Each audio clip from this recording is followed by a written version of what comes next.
আজকের আলোচনার মূল বিষয় হলো বান্দা যদি পৃথিবীতে আল্লাহ সৃষ্টি বান্দার যদি পছন্দ থাকতে পারে, বান্দা যদি বান্দার পছন্দের বাইরে কাউকে গ্রহণ না করে, বান্দা যদি তার পছন্দের বাইরে কোনো কার্যক্রম না করে, তো যে আল্লাহ রাব্বুল আলামিন কায়নাতের সকল কিছু সৃষ্টি করেছেন, সে আল্লাহ তাআলা কি কোনো পছন্দ নেই?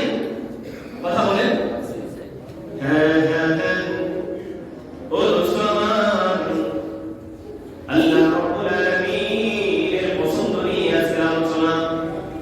আল্লাহ সৃষ্টি মানুষের যদি পছন্দ থাকে, আল্লাহ সৃষ্টি বান্দার যদি পছন্দ থাকে, আল্লাহ সৃষ্টি মাখলুকের পছন্দের বাইরে যদি বান্দা মাখলুক কোনো কাজ না করে, তো আল্লাহ রাব্বুল আলামিন যিনি কায়নাতের মালিক, যিনি আসমানের মালিক, যিনি জমিনের মালিক, যিনি সমস্ত মাখলুকাতের মালিক, যিনি আমার হায়াতের মালিক, যিনি আমার মৌতের মালিক, সে আল্লাহ রাব্বুল আলামিন নিজে বয়ান করতেছেন সূরা কসসের 68 নম্বর আয়াতে।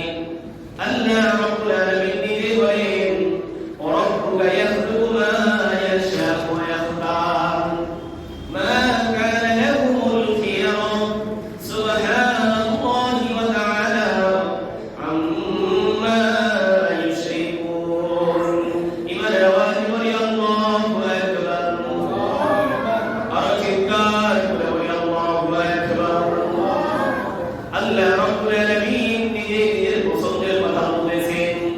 এই আয়াতে আল্লাহ তাআলা বলেন, ও আমার বান্দারা শুনো শুনো শুনো, ও দুনিয়ার মানুষ শুনো, ও দুনিয়ার মাখলুকাত শুনো, আমি আল্লাহ রাব্বুল আলামিন আসমানের মধ্যে অগণিত ফেরেশতা তৈরি করে রেখেছি। আমি আল্লাহ রাব্বুল আলামিন কি পরিমাণ ফেরেশতা তৈরি করেছি কারো জানা নাই, কারো জানা নাই। মিরাজের আলোচনা করতে বলেছিলাম আল্লাহ রাসূল সাল্লাল্লাহু আলাইহি ওয়াসাল্লাম দেখেছেন ফেরেশতাদের বিশাল জামাত, যারা একজন এক গ্রুপ, একটা জামাত, একটা কাজের মধ্যে নিয়োজিত। কি পরিমাণ ফেরেশতা আল্লাহ রাব্বুল আলামিন তৈরি করে রেখেছেন, আল্লাহ রাসূল সাল্লাল্লাহু আলাইহি ওয়াসাল্লাম নির্দিষ্ট করে বলেন নাই এই পরিমাণ ফেরেশতা আছে, আল্লাহ তাআলার রাসূল বলেন নাই। আল্লাহ রাসূল ফেরেশতাদের সংখ্যা কতটুকু তা কিন্তু আলোচনা করেন নাই। আল্লাহ রাসূল সাল্লাল্লাহু আলাইহি ওয়াসাল্লাম বলেছেন এই পরিমাণ ফেরেশতা তা কারো জানা নাই, জানেন একজন তিনি কে? আল্লাহ। আর চিৎকার করে বলেন ফেরেশতাদের সংখ্যা জানেন একজন তিনি কে? আল্লাহ।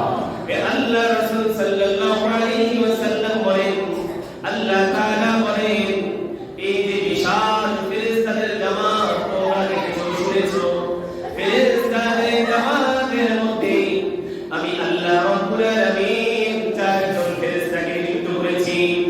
চারজন ফেরেশতাকে আমি আল্লাহ রাব্বুল আলামিন চয়েস করেছি। সমস্ত ফেরেশতাদের মধ্যে চারজনকে আমি নিযুক্ত করেছি। একজন হলো জিবরাইল আলাইহিস সালাম, একজন হলো মিকাঈল আলাইহিস সালাম, একজন হলো ইসরাফিল আলাইহিস সালাম, একজন হইলেন কি আজরাইল আলাইহিস সালাম। এই চারজন ফেরেশতাকে আল্লাহ রাব্বুল আলামিন সমস্ত ফেরেশতাদের মধ্যে সবার চেয়ে নেতা বানায়া, সবার চেয়ে মর্যাদা বেশি দিয়া এই চারজন ফেরেশতাকে আল্লাহ তাআলা মর্যাদার স্থানে বসাইছেন। আল্লাহ তাআলা বলেন এই চারজনের মধ্যে আবার একজনকে আমি নেতা বানাইছি, আবার একজনকে আমি আমির বানাইছি, আবার একজনকে আমি শ্রেষ্ঠ বানাইলাম। তিনি হইলেন জিবরাইল আলাইহিস সালাম। বলি সুবহানাল্লাহ। ও দোস্ত, সকল ফেরেশতাদের মধ্যে আল্লাহ তাআলা চারজনকে শ্রেষ্ঠ বানাইলেন। এই চারজনের মধ্যে আবার আল্লাহ রাব্বুল আলামিন একজনকে শ্রেষ্ঠ বানাইছেন। আল্লাহ তাআলা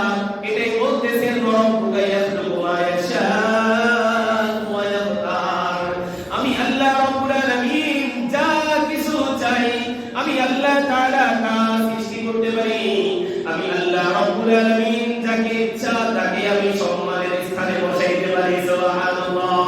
পারেন কি পারেন না? সকলে বলেন পারেন কি পারেন না?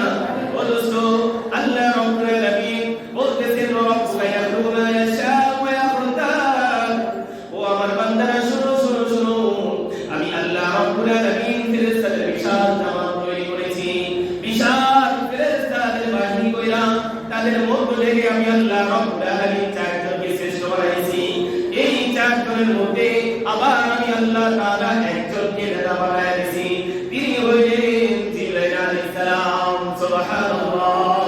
জিবরাইল আলাইহিস সালামের ব্যাপারে আল্লাহ রাসূল সাল্লাল্লাহু আলাইহি ওয়াসাল্লাম বলেন, মুসলিম শরীফে আল্লাহ রাসূল সাল্লাল্লাহু আলাইহি ওয়াসাল্লাম বলেন, ফাসাদ্দাহু সামা। জিবরাইল আলাইহিস সালাম এমন বিশাল যখনই উনি আমার সাথে দ্বিতীয়বার আসমানের উপরে, সপ্তম আসমানের উপরে দ্বিতীয়বার ওনার সাথে যখন আমার সাক্ষাৎ হয়, উনি যখন নিজ আকৃতিকে আত্মপ্রকাশ করেছেন, আমার কাছে মনে হইল ফাসাদ্দাহু সামা, মহাকাশের এক প্রান্ত থেকে অপর প্রান্ত পর্যন্ত পুরোটা জায়গা যেন ভরে গিয়েছে। সুবহানাল্লাহ। কার বর্ণনা? জিবরাইল আলাইহিস সালামের বর্ণনা দিচ্ছেন মুহাম্মদুর রাসূলুল্লাহ সাল্লাল্লাহু আলাইহি ওয়াসাল্লাম বলেন, ফাসাদ্দাহু সামা। জিবরাইল এত বড় আল্লাহ তাআলা তাকে এত বিশাল আকার আকৃতি দিয়ে তৈরি করেছেন, উনি যখন নিজের